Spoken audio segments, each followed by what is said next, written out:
에베소서 4장 1절에서 16절 말씀 같이 읽겠습니다.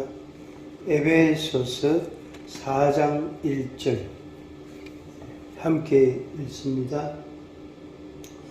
그러므로 주 안에서 갇힌 내가 너희를 권하노니 너희가 부르심을 받은 일에 합당하게 행하여 모든 겸손과 온유로 하고 오래 참음으로 사랑 가운데서 서로 용납하고 평안의 매는 줄로 성령이 하나 되게 하신 것을 힘써 지키라. 몸이 하나요 성령도 한 분이시니 이와 같이 너희가 부르심의 한 소망 안에서 부르심을 받았느니라. 주도 한 분이시요 믿음도 하나요 세례도 하나요 하나님도 한 분이시니 곧 만유의 아버지시라. 만유 위에 계시고 만유를 통일하시고 만유 가운데 계시도다. 우리 각 사람에게 그리스도의 선물의 분량대로 은혜를 주셨나니 그러므로 이르기를 그가 위로 올라가실 때에 사로잡혔던 자들을 사로잡으시고 사람들에게 선물을 주셨다 하였도다. 올라가셨다 하였은즉 땅 아래 낮은 곳으로 내리셨던 것이 아니면 무엇이냐. 내리셨던 그가 곧 모든 하늘 위에 오르신 자니 이는 만물을 충만하게 하려 하심이라. 그가 어떤 사람은 사도로 어떤 사람은 선지자로 어떤 사람은 복음 전하는 자로 어떤 사람은 목사와 교사로 삼으셨으니 이는 성도를 온전하게 하여 봉사의 일을 하게 하며 그리스도의 몸을 세우려 하심이라. 우리가 다 하나님의 아들을 믿는 것과 아는 일에 하나가 되어 온전한 사람을 이루어 그리스도의 장성한 분량이 충만한 데까지 이르리니 이는 우리가 이제부터 어린아이가 되지 아니하여 사람의 속임수와 간사한 유혹에 빠져 온갖 교훈의 풍조에 밀려 요동하지 않게 하려 함이라. 오직 사랑 안에서 참된 것을 하여 범사에 그에게까지 자랄지라. 그는 머리니 곧 그리스도라. 그에게서 온 몸이 각 마디를 통하여 도움을 받음으로 연결되고 결합되어 각 지체의 분량대로 역사하여 그 몸을 자라게 하며 사랑 안에서 스스로 세우느니라. 아멘. 부르심을 받은 일, 부르심을 받은 일을 우리가 감당해야 할 그런 사람들입니다. 그래서 하나님의 특별한 은혜가 있어야 되고 또 지혜와 지식이 있어야 되고 당연히 믿음과 소망이 있어야 합니다. 이게 16절 끝에 맨 마지막에 나오는 이 대목 스스로 세우느니라. 스스로 세우느니라. 몸을 자라게 하며 사랑 안에서 스스로 세운다. 이렇게 표현을 했습니다. 바울 사도가 감옥에 있으면서 옥중서신으로 이 에베소서를 기록했는데 이게 16절에서 자라게 하며 스스로 세운다 이렇게 말씀해요. 요즘 말로 말하면은 각자 자기가 공부하고 자기가 배우고 자기가 기술을 연마하고 자기가 성장하고 그렇게 해서 자기대로의 어떤 그런 위치, 그런 재능 또 혹은 그런 능력을 가져야 된다. 그래야만이 다른 사람들로부터 또 혹은 나를 필요로 하는 사람들로부터 우리가 이렇게 선택을 받게 되고 또 회사를 같으면은 입사 시험에 합격이 될 수 있겠죠. 그래서 거기에는 물론 선생님이 필요하고 코치가 필요하고 여러 가지 과정이라는 게 다 있지만 결국에는 자기가 자기를 세워가는 그 과정이 매우 중요하다. 거기 없이는 안 된다 하는 말씀입니다. 이제 며칠 전에 그 대학 수학 능력 시험 치고 이제 성적표가 다 나눠졌잖아요. 성적표 나눠지기 전에 전날에 이제 뉴스에 나왔잖아요. 그 만점짜리가 3명이었다. 그런데 1등은 이제 뭐 때문에 나누어서 1등이든 3등 되는데 만점짜리가 3명이다. 그들에게 기자들이 공부를 어떻게 그리 잘했냐고, 어떻게 그렇게 했느냐고 물으니까 그냥 열심히 했다는 거예요. 그냥 열심히, 그냥 묵묵하게 매일 뭐 야자하고 자습하고 매일 뭐 자기 공부하고 그렇게 했다는 거예요. 사실 따지고 보면은 그게 답인데 묻는 사람은 혹은 다른 사람들은 그 무슨 특별한 방법이 있는가를 찾고 있잖아요. 그걸 듣고 싶단 말이에요. 그런데 결국에는 자기가 자기를 세워가는 그 과정밖에 없습니다. 그게 사실은 유일한 방법이고 최선의 방법이고 제일 좋은 것이다, 이렇게 말할 수 있겠습니다. 그런데 왜 세워야 되느냐 하는 것은 이제 1절에 그 말씀이 나오고 4절에 나옵니다. 1절에 보면 너희가 부르심을 받은 일에 합당하게 행해야 된다. 너희가 부르심을 받은 일에 합당하게 행하여야 한다, 이렇게 표현을 했습니다.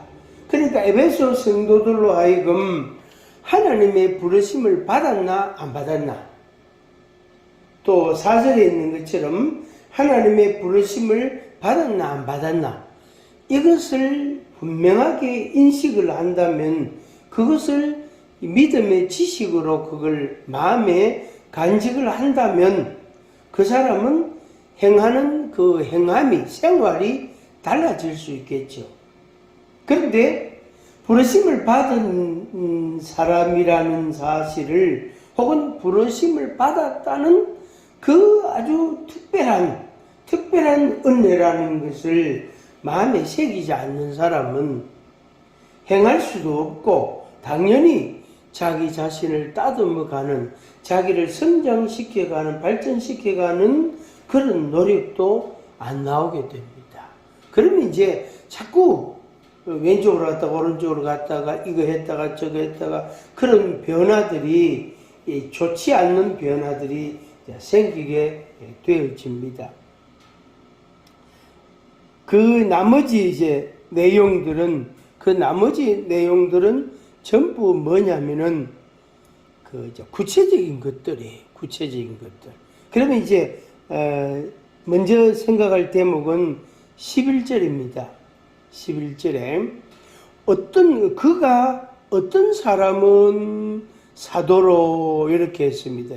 요 5가지 직분을 말씀인데, 하나님께서 어떤 사람은 사도로, 어떤 사람은 선지자로, 어떤 사람은 복음 전하는 자로, 어떤 사람은 목사로, 어떤 사람은 교사로.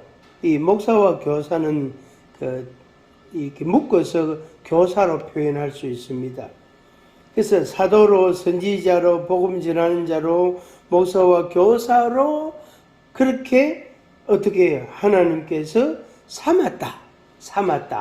그러니까 세웠다 이 말이죠. 그런데 그 사람 그 세움을 받기 이전에 뭐냐면은 부르심을 받은 거예요.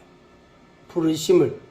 그래서 부르심을 받은 사람이 자기 성장을 도모하고 힘쓰고 애쓰고 믿음으로 살기를 힘쓰고 그렇게 해가는 가운데 하나님께서 이 5가지 직분을 따라 그 사람을 세워서, 그래서 어떤 사람은 사도로, 어떤 사람은 선지자로, 어떤 사람은 교사로, 이렇게 5가지로 세워서 그 일을 하게 하고, 그렇게 해서 어떻게 교회를 이렇게 어거해 가는 것, 교회를 구성해 가고 만들어 가게 되어지는 겁니다. 그게 이제 개인 교회도 마찬가지고 공동체 교회도 동일합니다. 그 목적이죠. 목표가 12절입니다. 12절에 성도를 온전하게 하여 봉사의 일을 하게 하며 그리스도의 몸을 세우려 하심이라. 성도로 하여금 온전하게 하고 예수 그리스도의 몸을 세우는 것이다. 그래서 우리 이 5가지 직분 혹은 부르심을 받은 사람들은 뭐냐면은 그 그리스도의 몸의 각 지체들이단 말이에요. 그래서 각 지체로서의 역할을 이제 감당해 가는 겁니다. 그래서 그리스도의 몸을 세우는 우리들입니다. 그러니까 한쪽 팔이 길고 한쪽 팔이 짧으면 뭐 안 되잖아요. 그렇잖아요. 한쪽 다리가 길고 한쪽 다리가 짧으면 안 된단 말이에요. 눈도 한쪽 눈은 크게 떠이고 한쪽 눈은 작게 떠이면은 완전히 짝눈이잖아요. 그러면 안 된단 말이에요. 그러면 그렇게 성장하면 결코 참 이 쓰임새가 좀 미미하게 된단 말이에요. 결국에 각자죠. 각자가 다 세움을 입고 각자가 다 스스로 자기를 세워가는 그 과정, 그 과제, 그걸 잘 수행해 가면 고르게 쭉 성장하게 될 겁니다. 그래서 사도로, 선지자로, 복음 전하는 자로, 목사와 교사로 각각 그렇게 세움을 입게 되고, 그래서 그리스도의 몸을 온전하게 만들어가게 되어집니다. 그래서 김 지사님이 많이 하세요. 많이 해서 김 지사님이 많이 크세요. 아주 귀한 믿음의 사람이 되세요. 이래 하고 최 지사님은 안 하면은 이게 이제 완전히 한쪽 팔은 길고 한쪽 팔은 짧은 모양이 된단 말이에요. 이게 기형이잖아요. 기형이 된다. 그러면 이제 당연히 교회도 기형이 되고 그리스도의 몸도 기형이 되는 거예요. 그건 하나님께서 결코 원하시는 게 아니단 말이에요. 그래서 그 핵심 가치가 뭐냐면은 4장 1절에 나오는 부르심을 받은 일에 합당하게 행해라. 이 말씀입니다. 그래서 오늘 우리가 에베소 4장 말씀을 보면서 내가 부르심을 받았다. 부르심을 받은 사람으로서 뭘 해야 할 거냐? 부르심을 받은 일에 우리가 합당하게 해야 된다. 그렇게 생활해야 된다 하는 그 부분을 다시 한번 여러분 마음에 새기시기를 바랍니다. 부르심을 내가 받았다. 4절에도 같은 말씀인데 너희가 부르심의 한 소망 안에서 부르심을 받았느니라. 내가 부르심을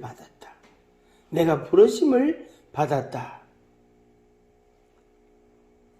그래서 그 부르심을 받은 사람으로서 자기 성장을 위하여 힘써가는 겁니다. 그러면 그게 힘쓴다는 그 내용이 결국에 생활이단 말이에요. 생활. 그래서 집사님, 김집사대로의 생활. 최집사대로의 생활이다. 생활을 해가면서 부르심을 받은 그 일을 감당하게 되고, 그렇게 해서 고루고루 잘 조화롭게 성장하게 되어집니다. 그 이하의 말씀, 2절부터 그 이하의 말씀들은 부르심을 받은 일에 합당하게 행한다는 게 뭐냐? 그러니까 어떻게 살아야 된다는 말이냐?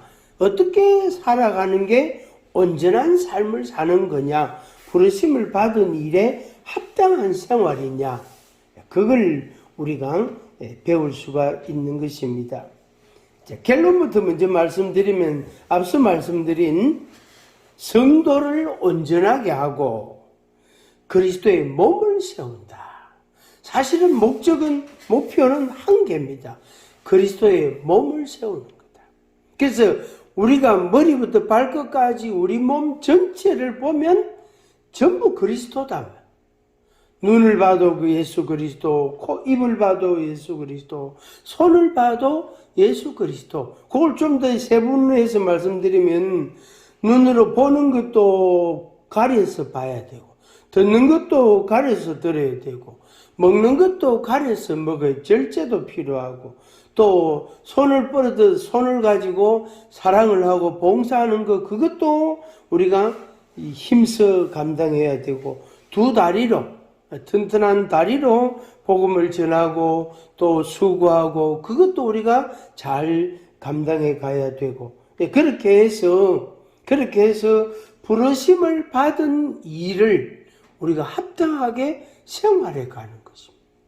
만약에 내가 부르심을 받았는데 합당한 생활이 없으면, 자기를 세워가는 온전한 생활이 없으면 그 사람은 기형이 되든지 완전히 이상한 사람이 될 수가 있는 것입니다.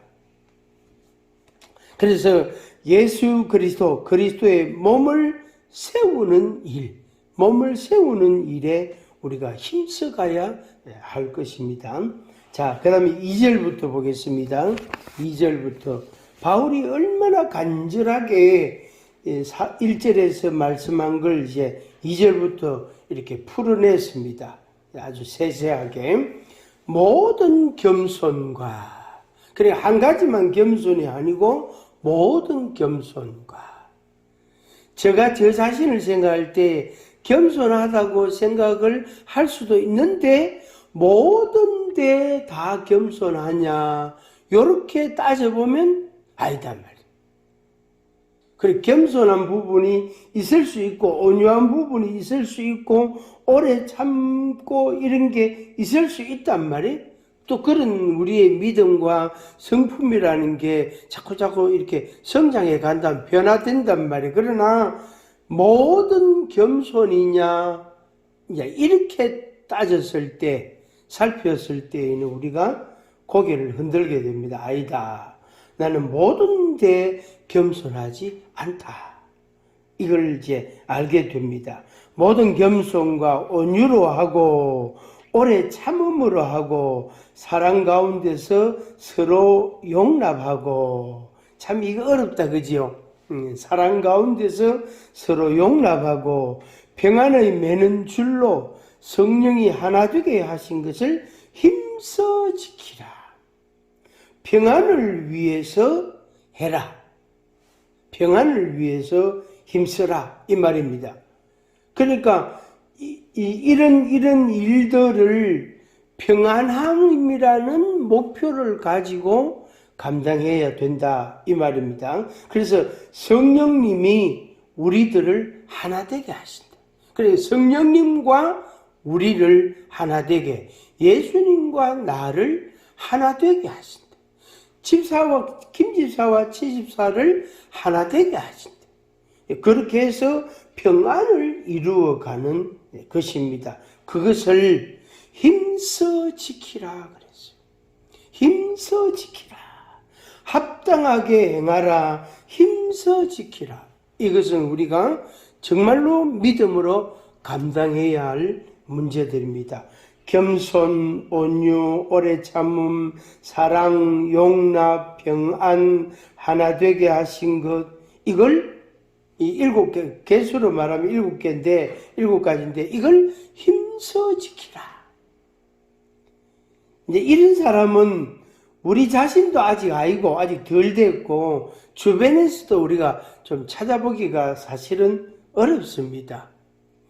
어렵지, 그죠? 그렇지만은 이 힘써 지키라는 말씀을 하셨으니까 우리가 이걸 감당해 가야 되는 겁니다. 힘써 지키라 했으니까 힘써 지켜 가야 된다. 이게 바로 스스로 어떻게 세워가는 겁니다.